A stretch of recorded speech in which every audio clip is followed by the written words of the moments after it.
Good afternoon, everybody. If I may start this afternoon session, we only have an hour for this panel, and I have four very exciting panel members and a lot of great specialists, experts in the room, and of course those who are with us remotely. First of all, thank you very much, UNIDIR, for organizing this event. It's complicated to organize events like this under the circumstances. I'm very grateful that you're doing it, and I heard great things about this morning session. I mean, of course, if you don't master this kind of technology, who will? But anyway, thank you so much, and congratulations. And also thank you for inviting me as a moderator this afternoon, for giving me this opportunity.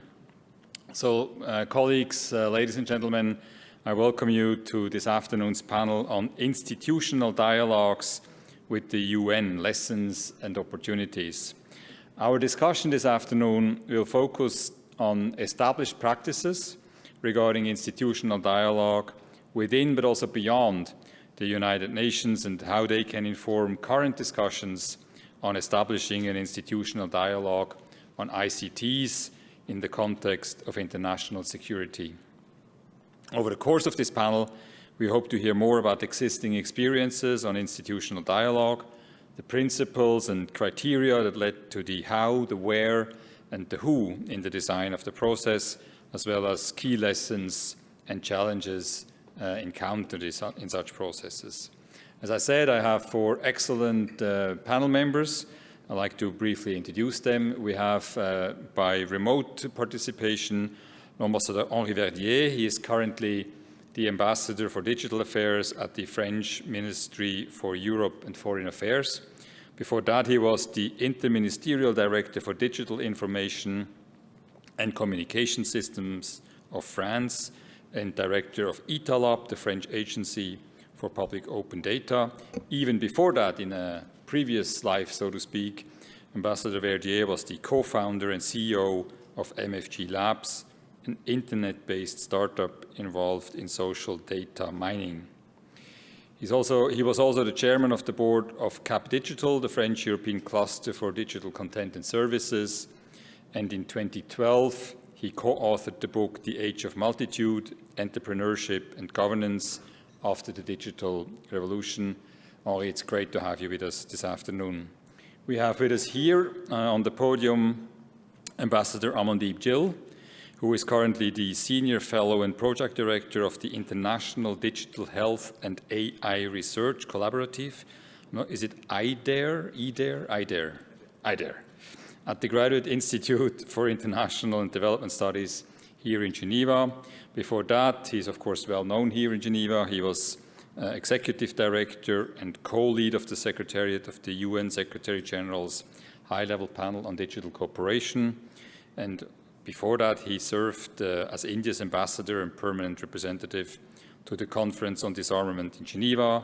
He was the chair of the GGE on lethal autonomous weapon systems, and over the course of his diplomatic career, he was stationed in Tehran, Colombo, and Geneva. Really important is really Geneva, so I agree. We have Professor Madeleine Carr with us, again through digital means. She is currently the Professor of Global Politics and Cybersecurity at the University College in London, the Director of UCL's Digital Technologies Policy Lab, and the Director of the UK-wide Research Institute for Socio-Technological Cybersecurity. She's also a member of the World Economic Forum's Global Council on the Internet of Things, the Deputy Director for the Protecting Citizens Online Hub, and Deputy Director of UCL's Center for Doctoral Training in Cybersecurity. Madeleine, thank you very much for participating in our panel. And last but very much not least, we have Mr. Himayu Shiotani here. He's currently the program lead for conventional arms control at UNIDIR. Before that, he worked as a researcher at the James Martin Center for Non-Proliferation Studies in Monterey, California. He holds a master's degree in international policy studies with a certificate in non-proliferation studies from the Monterey Institute of International Studies and a Bachelor of Arts in International and Global Studies from the Earlham College in Richmond, Indiana. After we have the panelists discussing some of the questions I will throw at them, we will have the opportunity for a Q&A session. At least I hope. We are a bit limited in time, but I will try to pressure them on through the schedule. So let's not lose any further time and start with the first questions addressed to the panelists. And my first question would be, in your experience, what are the opportunities and challenges of moving towards more institutionalized forms of dialogue in multilateral organizations such as the UN? I'll have to ask you to be brief in your response, 3-4 minutes, then will have to interrupt. Is there any volunteers to start, or else I would ask Henri Verdier to give us the first response to that question. Henri, la parole est à vous. Merci. I say a great hello to Jörg Lauber, which is a great president of the Open-Ended Working Group. And I want to thank the UNIDIR for inviting me to this conference and for giving me the opportunity to present France's vision, hopes and ideas for the ongoing discussion on cyber and under the United Nations auspices. So France is and was part of various processes on cyber issues, more or less institutionalized, and we have been able to compare merits and draw some conclusions. First, France has been a member of the GGE since the first one. We have seen this format evolve and produce concrete and serious results. At first, the GGE was more of a forum where it was possible for experts from different countries to discuss and to exchange ideas, even when they did not share the same point of view. And that was a great opportunity, and probably it built the basis of the conversation. In a way, it became more and more institutionalized. We now have agreed on a set of recommendations, norms, and principles, and it is the basis of what states consider to be the international framework for responsible states' behaviors in cyberspace.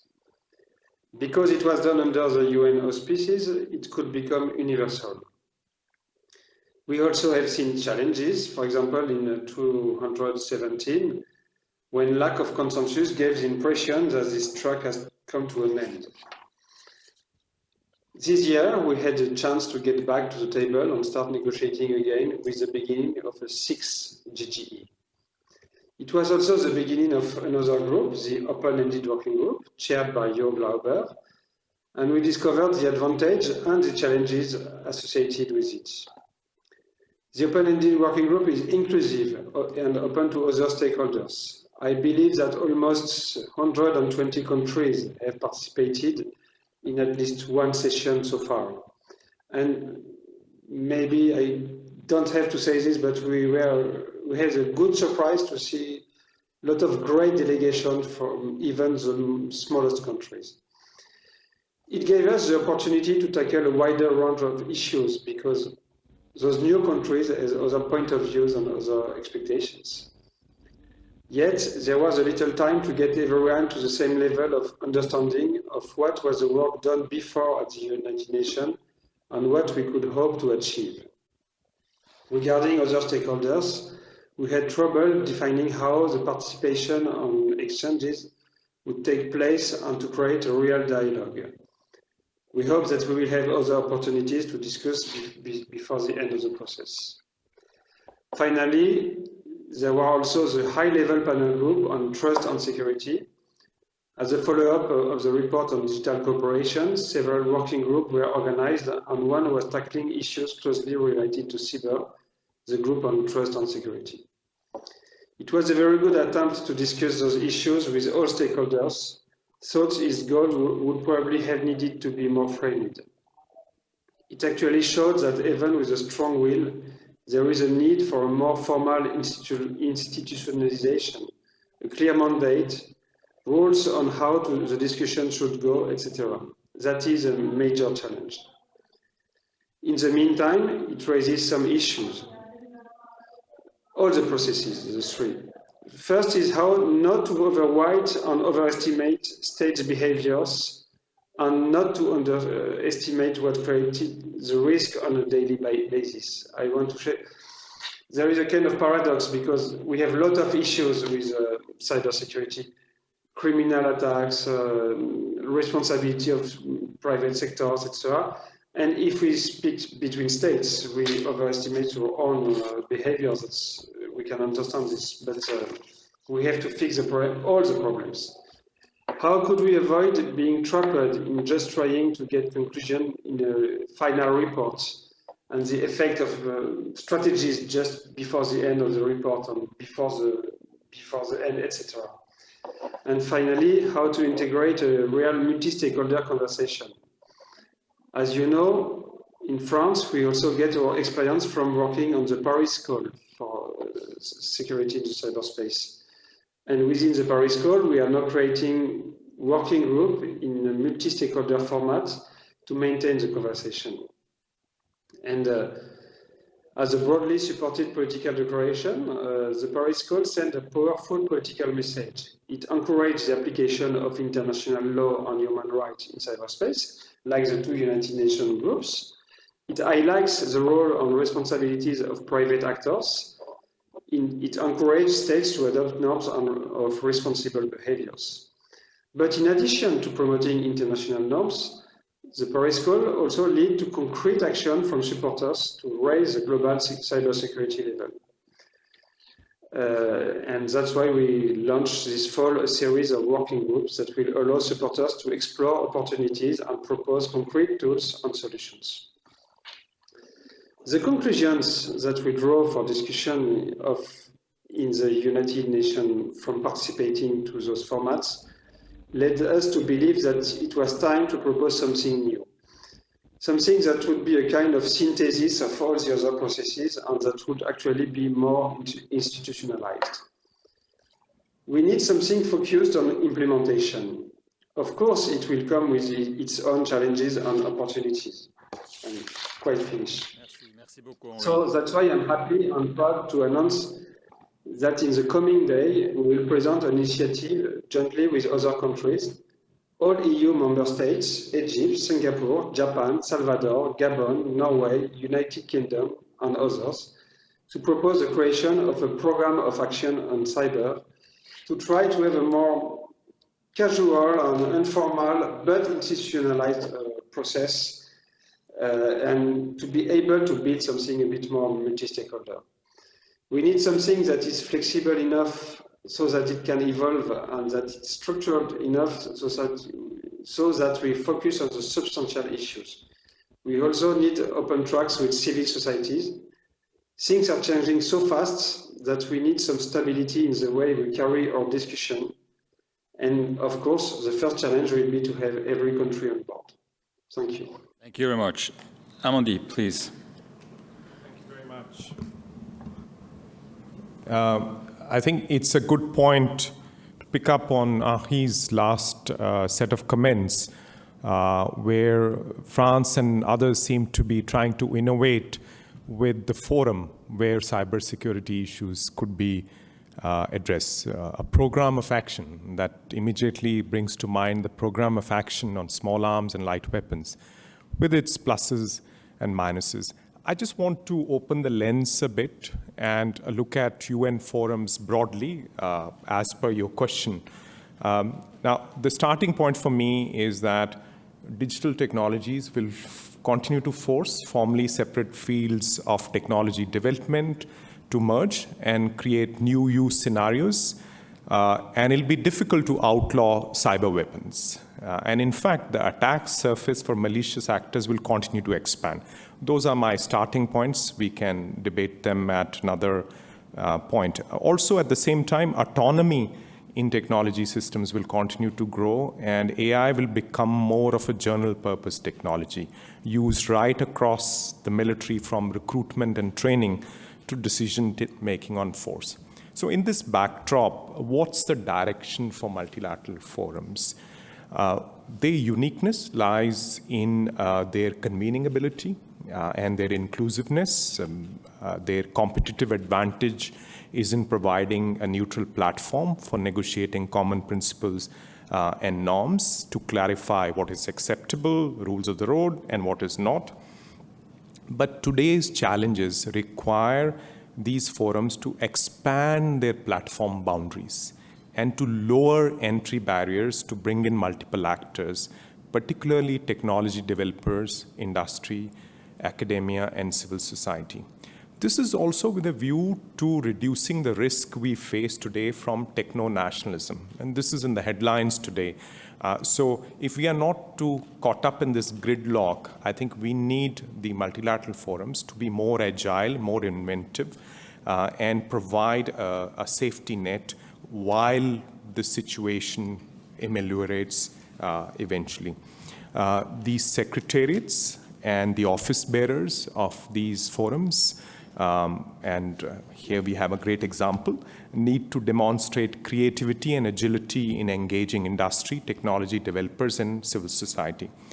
And I must say, from the experience of the last few years with the GGEs, with the OEWG, it is particularly important to articulate a shared vision at every step of the way so that you can draw the different actors together. Now, the next thing the multilateral forums need to think about is, this is beyond getting the right people into the room under the right circumstances, is to shift their approach to the outcome, to the elaboration of norms and the kind of norm making they should prioritize in the digital age. There has been a premium placed on international treaties, and that needs to change. Instead, a flexible palette of legal, political, and technical norms should be prioritized.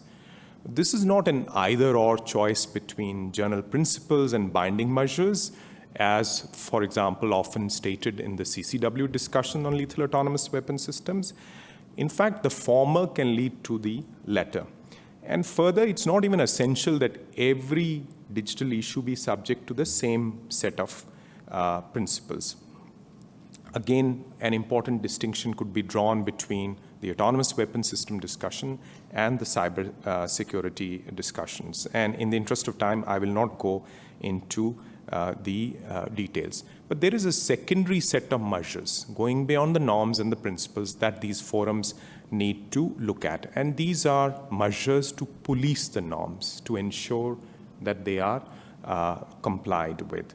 And to ensure that action is aligned across nations. Because, again, I think given the current circumstances, to expect the kind of compliance measures that we are used to in the disarmament arms control space from the past may be difficult.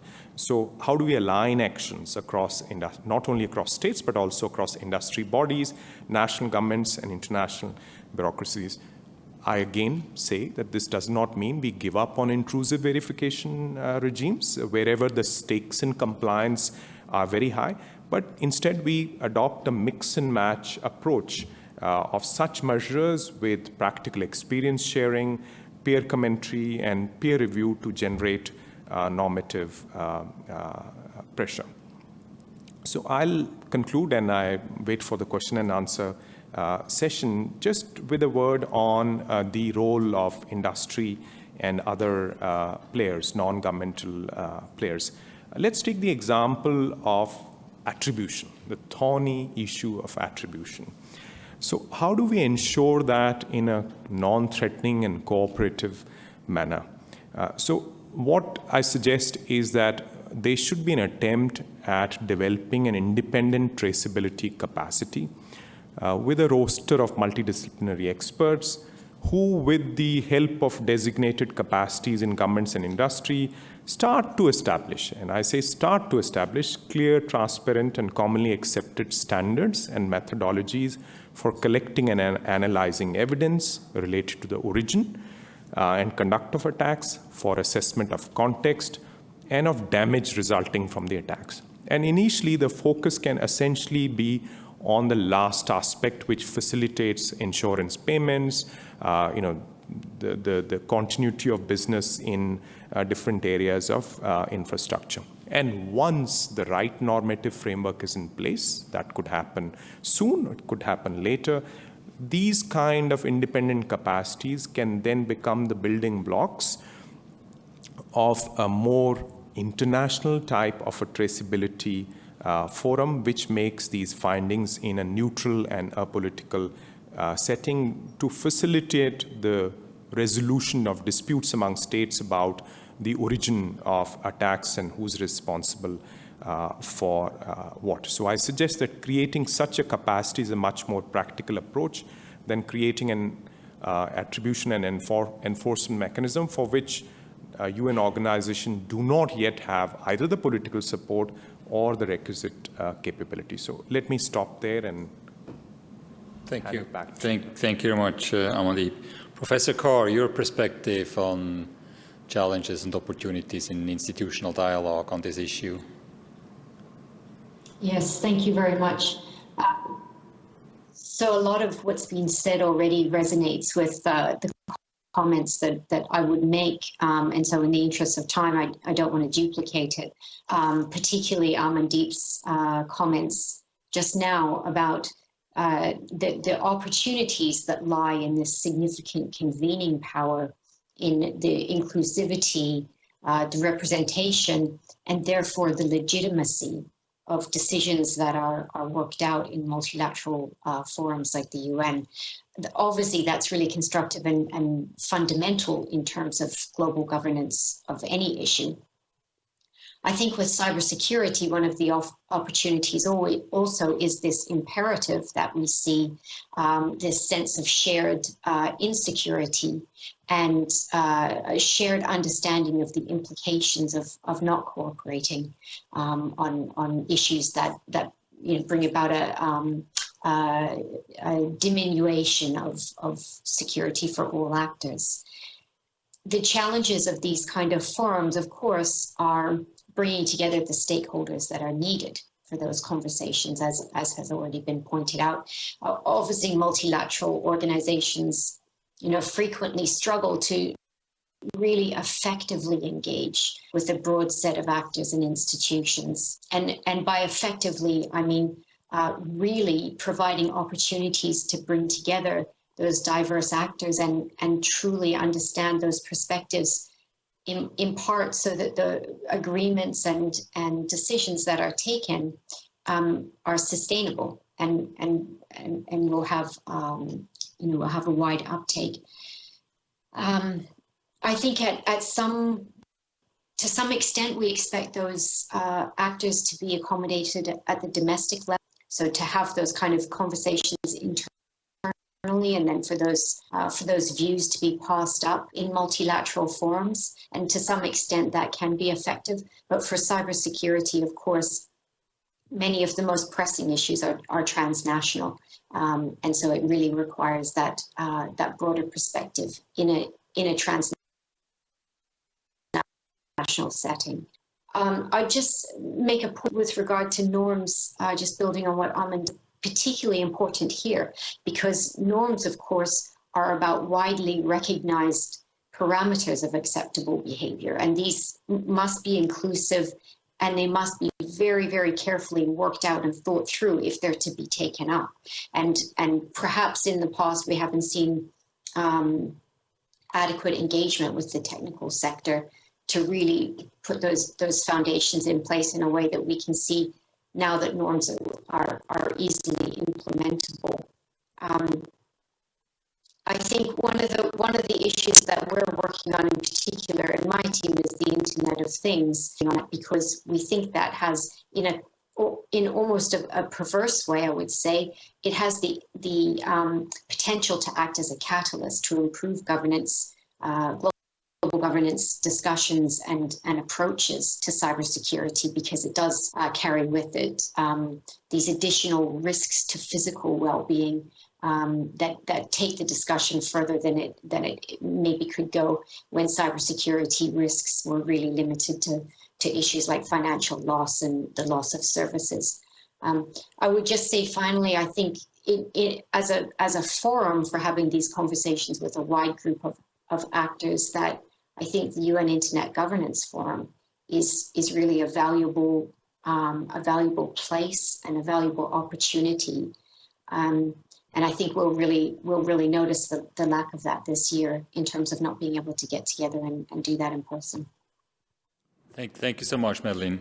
Hima, your perspective on this, please. Thank you so much, Ambassador. And just to start, to express how excited and pleased I am to be sharing this panel with you. I think the point of departure from my perspective, which is grounded on conventional weapons experience, is to start off with clarifying, seeking to clarify the objectives. So essentially, if we're talking about institutionalization of dialogue, the question to be asked is what can be gained by it and what may be lost without it. So within this context, clear, let's say, objectives come to mind. First, already mentioned, is strengthening shared understandings. This is a critical aspect of a dialogue that will be gained through institutionalizing a dialogue and what can be lost without it, in terms of what memory is kept, in terms of progress made. There's also an element of building confidence, meaning if we were to be ambitious, what type of building blocks can be developed? But if we were to be conservative, then to think about it in the context of no surprises. What does a no surprise look like? Third, this approach, it's about the shared approach in terms of dialogue. So in this regard, as other speakers have already noted, flexible yet structured is something I picked up because it's about avoiding talking about everything and ending up with nothing. In this regard, this flexible approach, agile, as Amandeep also noted, is an interesting one that draws a parallel to the program of action on small arms as well, in terms of regulating and addressing illicit end use and end user versus restricting, limiting, or banning certain uses or end users. So I think these are interesting points of reflection. And certainly others have already noted about inclusivity, institutional learning, and evolution of the dialogue with new developments to be a key factor. I think one thing that I have not heard yet, which I will bring to the table, is about challenges. I think one has the political aspects about convening a dialogue and the political will to be required to bring to the table to engage in this type of discussions, meaning delivering statements and positions is not the same thing as a dialogue. I want to be fairly clear about that. And in the second part, there is a practical aspect. One has to think about what is the heavy lifting required for institutionalization of a dialogue. How often does it meet? Who meets? Where does it meet? All of these things have cost implications, timing implications, and of course, many of you are very aware already of the busy diplomatic calendar. So there are lessons certainly to be learned from what is already being learned in various formats, and certainly from the conventional side, we can share and, let's say, bring to light some of these experiences in the next question. Thank you. Thank you very much to all of you. From my perspective, this was extremely interesting. In the next round, I would like at least 3 of you, and then I have a special question for Henri Verdier. I would like to, from your previous experience with previous processes, drill down a little deeper.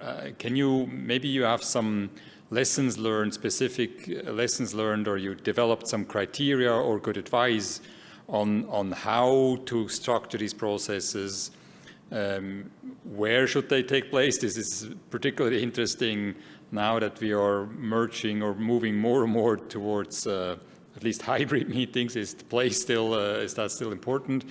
And who should be participate? I heard some of it in the first round, but given the experiences you have, Amelie, for instance, your experience, you chaired the GG on autonomous weapons, which had the second round last week. Do you have, from that, do you take specific lessons away from that one you could share with us? It could be interesting for us, please.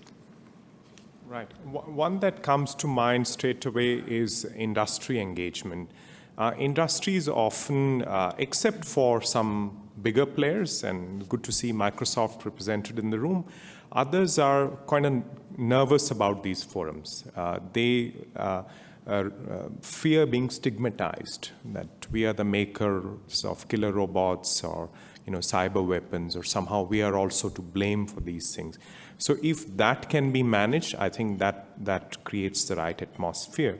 And the other is widening, using this crisis today where you have to perforce do things in this hybrid type of a setting or purely virtual setting, to open up the room to more people, to really diversify. Today, I would say that, yes, if you rely on, the major powers, the P5 and others who have the capabilities and the political clout around this, if you just rely on them, then issues are not going to move that much. So you need smart powers in the room.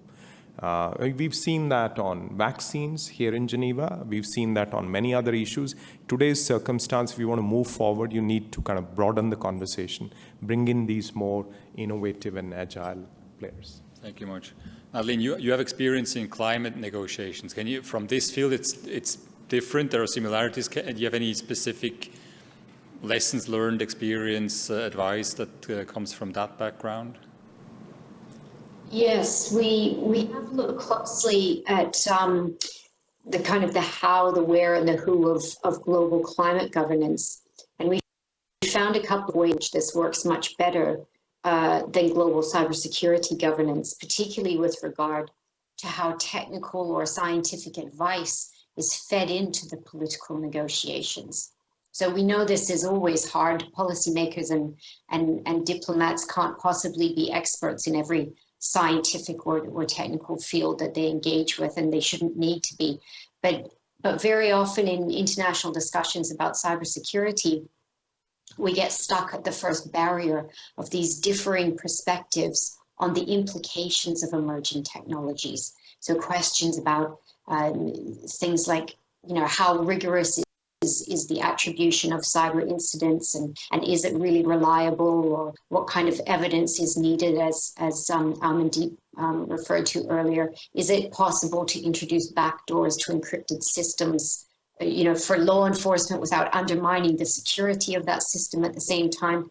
And these kind of questions take up a lot of the kind of oxygen and the energy, and they trip up the negotiations. So in the UN climate change governance model, that kind of technical advice or scientific advice is continuously provided to the climate change negotiations through the International Panel on Climate Change, the IPCC, and through the subsidiary body on science and technology advice. So those knowledge claims have underpinned this sort of slow but steady push for global policy action since the 1980s. And key claims from those reports inform UN negotiations, especially the Conference of Parties, the COPs.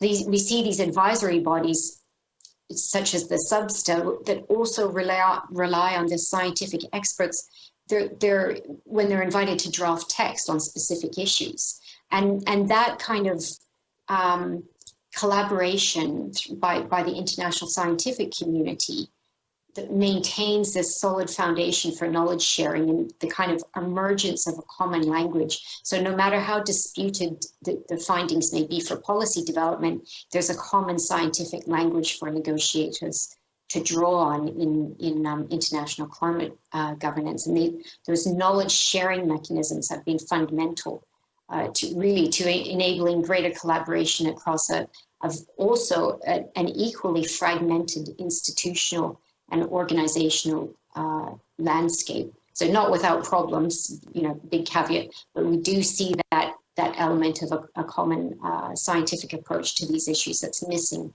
in cybersecurity. Thank you. I think that's a very interesting point, especially in a context where you are at the beginning of a process that opened itself up to a much larger number of member states. And to bring them, we've seen this in the early rounds, to bring them on a similar level of technical knowledge. And this is in no mean criticism or belittling any delegations. Not everybody has the same technical capacity at support.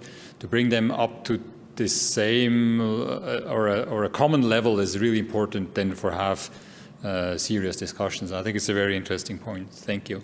Himayo, you were very much engaged in the program of action on small arms and light weapons. Any specific lessons from that part? Thank you, Ambassador. Very pleased to reflect on this, given that it's 20 years since the inception of the program of action on small arms. For those who may not be familiar what it is and what it isn't, it is a politically binding instrument, universal in nature, focusing on normative aspect or framework of controlling small arms and light weapons with a focus on curbing the illicit trade in them. So with that sort of background, the center of the gravity of the instrument itself is grounded on three, let's say, loose pillars. First is national implementation.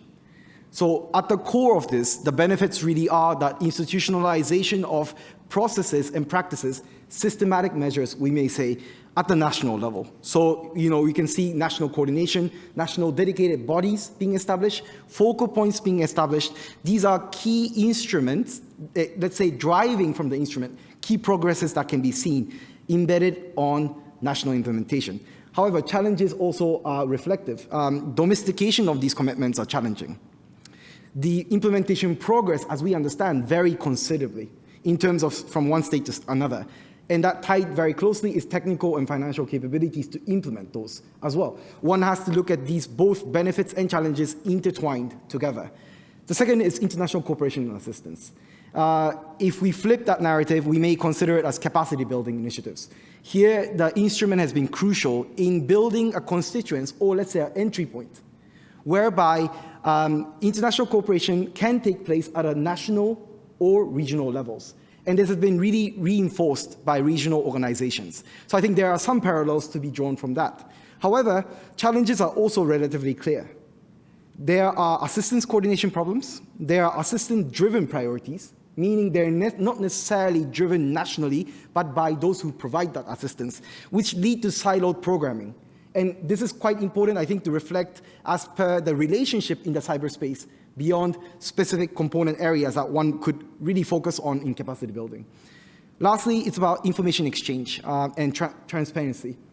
Here, I think that there are clear practical implementation areas that have been exchanged among states through this forum, which is a benefit, but the tool in which this has been facilitated, reporting, national reports, I think there's a broader reflection that is merited here, given in terms of how exactly do those national reports help the state in question that is reporting? What are they getting back from the process? Are these good benchmarks for progress? I think these are reflections that come from the POA process that may be worthwhile states to consider as you move forward in this dialogue. And I think last point, Ambassador, if I may, is about the practicalities. The POA does meet quite periodically and regularly. They meet every 2 years on a biannual meeting of states and every 5 years for a review conference. They always meet in New York.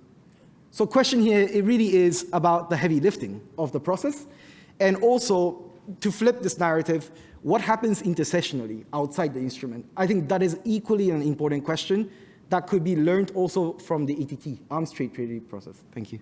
Thank you much.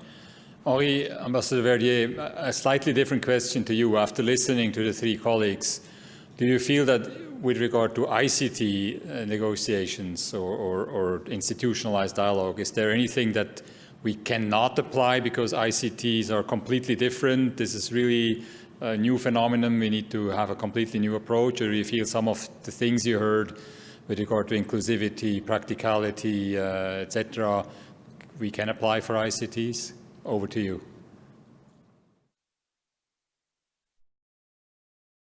You know, when we are at the frontier of innovation, we have no example to copy, and then we have to learn the lessons of past experience. We have to understand why we did this, what was the success, how it did occur, etc. So we consider that we have a lot of lessons can be learned from past experiences. And, as you said, we must take into consideration the unique characteristics of each subject. Of course, cyberspace, first, maybe, it's a landscape evolving rapidly, and we have to face this. The threat in 2 years won't be the same than today. If I can mention this, now we are considering with a great worrying, we worry a lot about ransomware, the ransomware issues, which is a specific and different threat, a new threat. We also have to deal with the fact that attribution is very difficult. Those attacks are very inexpensive. We have a mix of mafias and states, etc. So of course it's different, but that's why we need to use all the results of past experience. To make this, we need to know what our goals are in order to define what the best organization is. especially in the matters discussed at GGE and open-ended working group. As I mentioned previously, and as Amandip understood, yes, our idea of having a POA that we promote now with more than 30 other countries is directly inspired by the POA on small arms and light weapons. And we will try to, if we have enough success, to design this to answer to the ICT issues. It's our Egyptian colleague who mentioned it during a session, and because it was in the report, we started working on how we could build something similar for cyber. And as Imaya said, we discovered quickly that a POA allows great work on national implementation. We discovered that it allowed to build capacity building programs, and we found it very interesting. We still do not know if we will manage to get consensus among states in the United Nations, and especially within the open-ended working group, we'll see.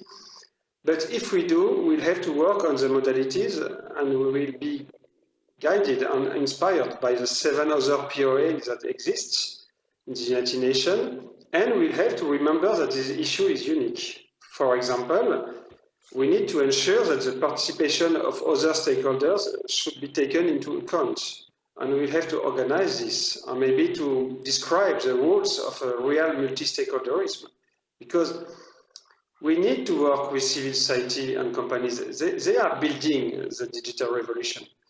But it's not one people, one vote. So we need to organize something strong and efficient.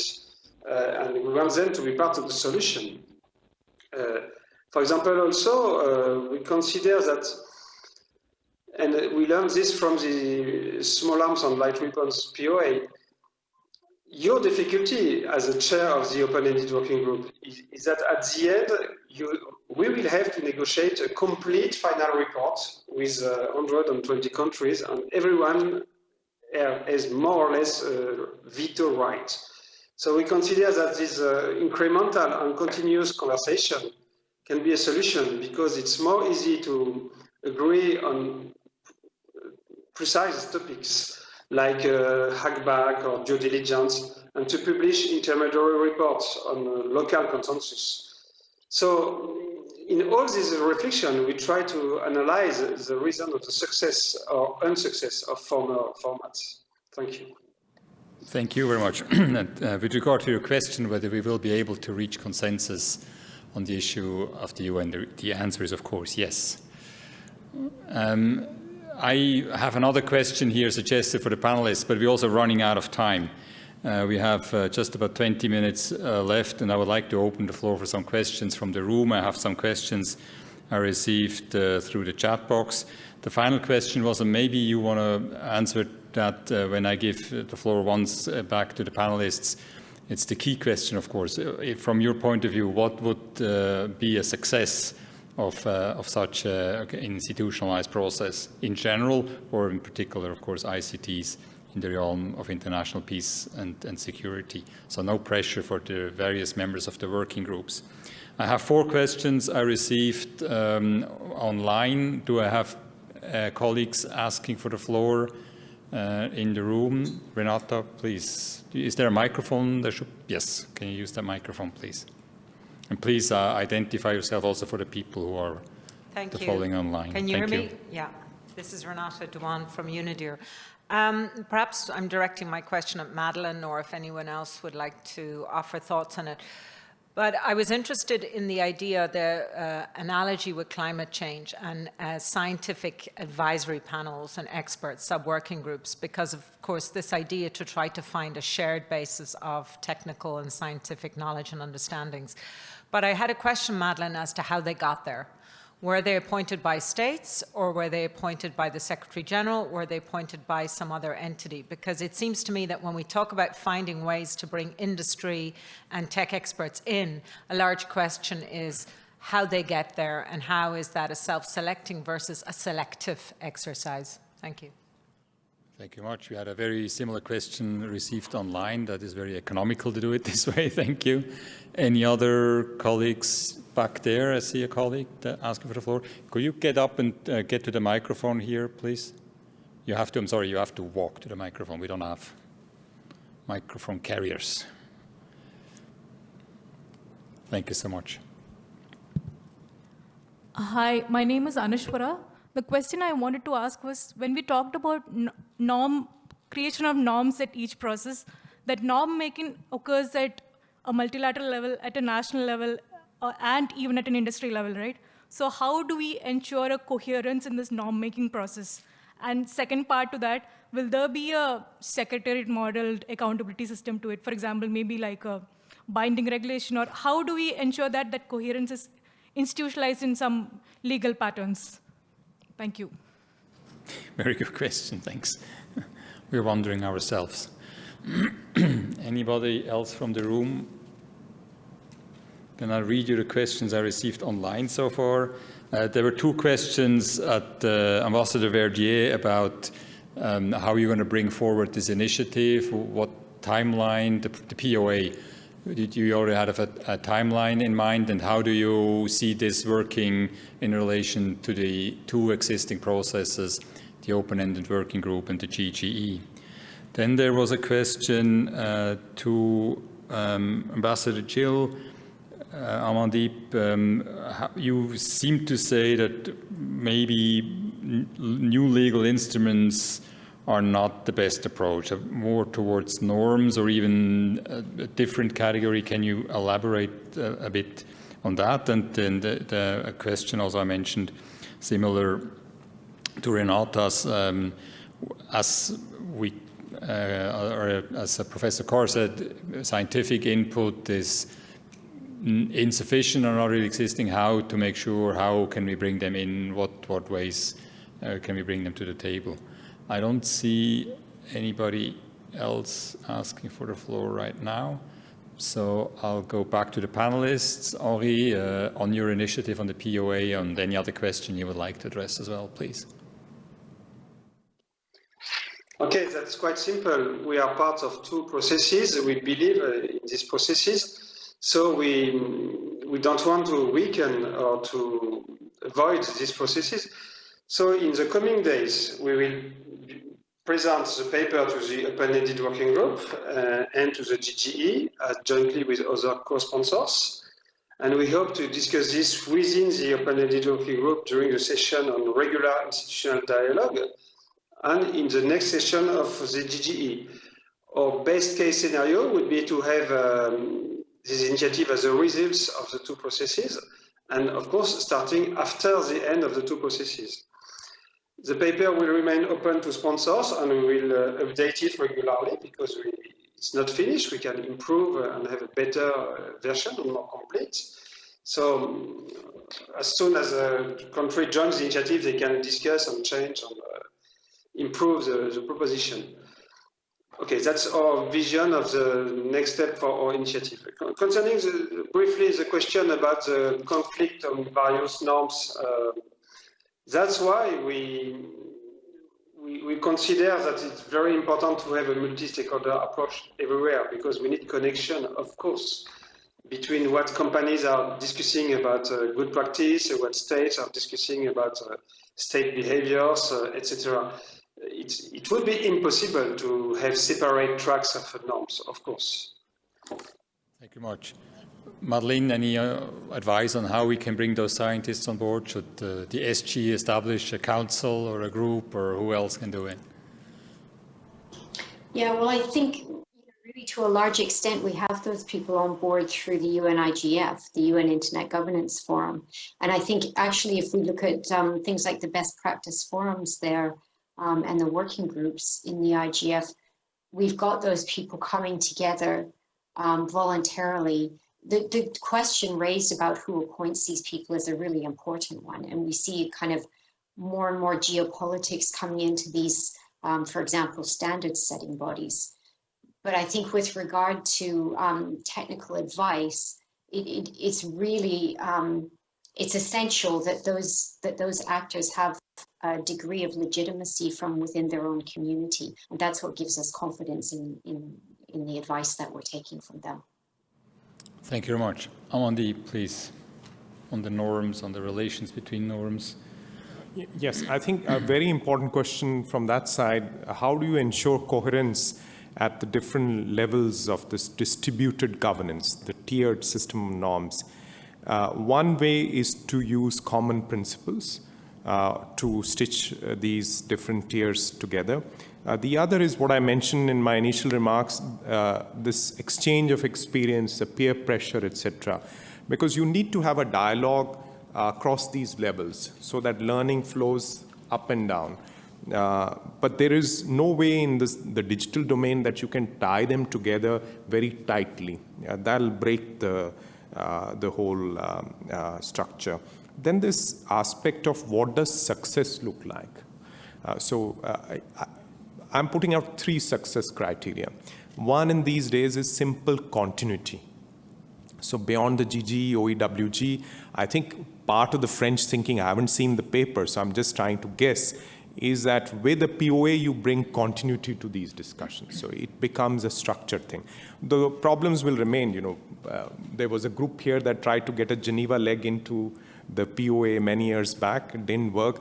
And, the voting bit, again, it used to happen at the end. We used to have the same passion play every year.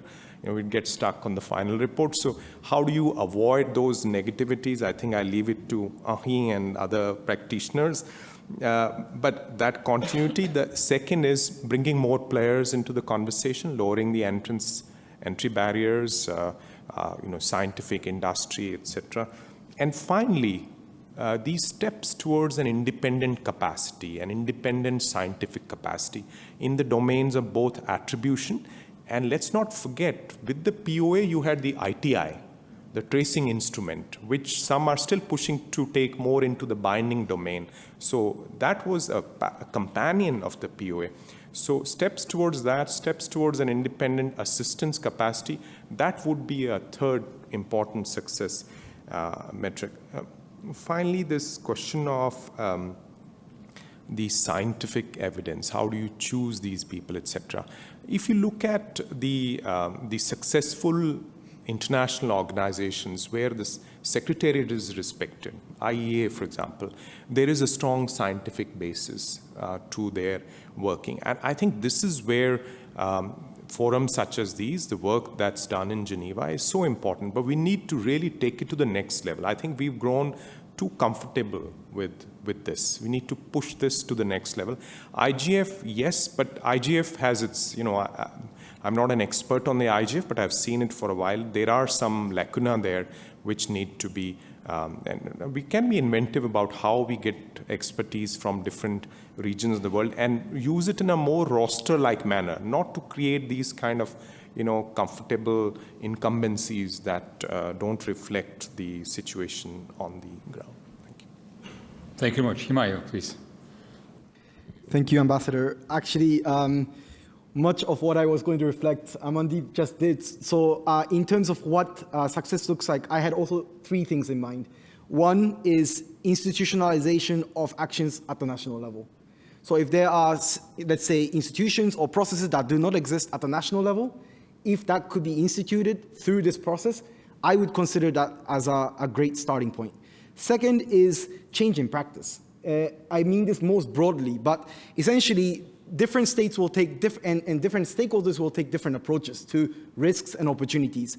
And here the sharing of practical measures, whether by lesson learned or good practice, or even maybe more in terms of tools and guidance, this is, I think, another area of what we could consider success on a more immediate term. And third is to sort of align with Amandeep, creating openings, new openings, meaning that it's not closed to new developments. And here in the POA as well, as Amandeep noted, it did create the International Tracing Instrument. It did create a forum called Meeting of Governmental Experts on Small Arms that discussed at a technical level what could be done to take into account changes in the dynamics and the risks. So meaning not to only see this as ways to address challenges, but also not restricting opportunities for further dialogue. I think those three key elements are certainly what I would consider to be a success. Now, also reflecting as a lesson learned, as a closing point, there are 2 or 3 elements very quickly from the POA.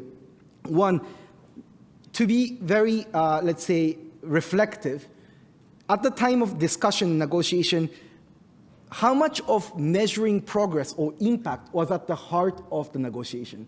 I think this is a really important point of reflection because there are no mechanism in the POA at the moment of a proper baseline or a benchmarking process. So how do we know if progress is actually being made? Was the instrument designed to understand impact or progress? This is a reflection point, perhaps, as moving forward. Second is also what Amandeep said about compliance earlier in the first aspect. What is the incentive to continue the dialogue? There must be something, either carrot or stick, that has to derive or drive states to continue the dialogue. So I think that's another area of incentive discussion that might be quite useful. And lastly, as also noted by other stakeholders, the challenges to agreeing on an outcome document on every step of the way of a review process has been challenging. It's worthwhile, but it's been challenging. And this has driven a reflection to say, is our target-based approach more appropriate under common principles as an approach, rather than implementation of the instrument as the approach? So that's how I would end my reflection. Thank you. Thank you very much. We are really running out of time now. If I don't see any other question from the room, then I would like to check with our online panelists whether you have any additional remarks on the success question. What would be a success in such a process from your point of view? Madeleine, you want to go ahead? Sorry for putting you on the spot. Thank you. Yes. No, I guess kind of echoing the comments earlier, success looks like some kind of sustainability, doesn't it? And not necessarily any kind of rigidity, because this context is continually evolving and it spans so many domains, economics and human rights and geopolitics and values. But we need to see something that is some kind of arrangement that can take into account significant differences, but help us find enough common ground for a wide perception of interest, by states and by other actors. But I think, again, to just say, to get there, we really do have to find mechanisms for bringing in much more effectively much wider set of voices at an earlier stage. And again, I think we can look to climate change and to the Paris Agreement versus the Kyoto Accord for lessons learned on how to develop more bottom-up, more inclusive, more representative discussions around agreements that will be long-lasting. Thank you very much. Henri, any additional reflections on this? Yes, very briefly. In every institutional process, it's easy to have bad metrics of success and to measure the effort or the number of norms, etc. So never forget that we fight for a stable and secure internet, that the only success is a most stable and secure internet, less attacks being less effective, peaceful settlement of conflicts, and better IT. And if we don't have this success, it's not a success.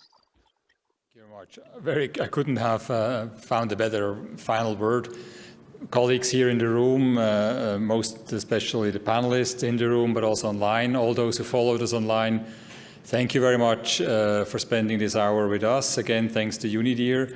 I don't want to try even to put everything that we heard together, but I take away some really good advice. I heard a lot about the need to be practical, to be inclusive, to really look at the impact, and inclusivity is really something I want to carry back then also to the members of the open-ended working group. Our mandate came out of the first committee of the General Assembly, which is maybe not famous for being the most progressive entity in terms of openness to non-government stakeholders, but I take that back. Many of the members of the open-ended working group, I think, listened in this afternoon. We will continue our work, by the way, tomorrow around the same time, virtually, with many participants. I look forward to that. And again, thank you for UNIDIR for organizing this, but also for giving us an impetus in our work in the open-ended working group from here on. Thank you very much again. Thanks for having me. Bye-bye.